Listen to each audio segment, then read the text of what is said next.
বিএনপির চেয়ারপারসন খালেদা জিয়ার সঙ্গে শুভেচ্ছা বিনিময় করেছেন ছাত্র জনতার অভ্যুত্থানের নেতারা।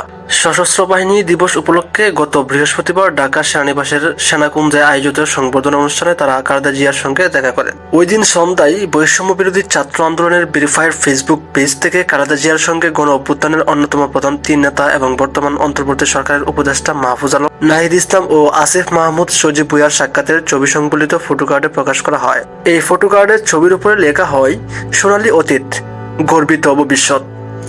ওই ছবিতে এই তিন উপদেষ্টাকে বিএনপির চেয়ারপারসনের সঙ্গে কুশল বিনিময় করতে দেখা গিয়েছে এবং এরই ধারাবাহিকতায় এমডি সার্জিস আলম তার ভেরিফাইড ফেসবুক পেজে স্ট্যাটাস দিয়েছেন, আপনার আপসহীন মনোভাব আমাদের অনুপ্রেরণা হয়ে থাকবে। সশস্ত্র বাহিনী দিবস 2024।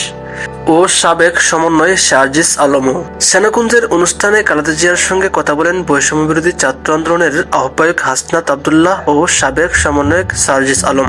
সন্ধ্যায় নিজের ভেরিফাইড ফেসবুক অ্যাকাউন্ট থেকে সেই সাক্ষাতের ছবি শেয়ার করে সার্জিস আলম লেখেন, আপনার আপসহীন মনোভাব আমাদের অনুপ্রেরণা হয়ে থাকবে। এর মধ্যে অনেকেই কমেন্টে লিখেছেন, সত্যের জয় সব সময়, অন্যায় আর দুঃশাসনের বিরুদ্ধে আপসহীন মা মাটি দেশ নেত্রী বেগম খালেদা জিয়াকে এই বিশেষ সম্মাননা জানানোর জন্য আজকে আয়োজক, সমন্বয়ক, উপদেষ্টা সকলের প্রতি আন্তরিক কৃতজ্ঞতা জানাচ্ছি।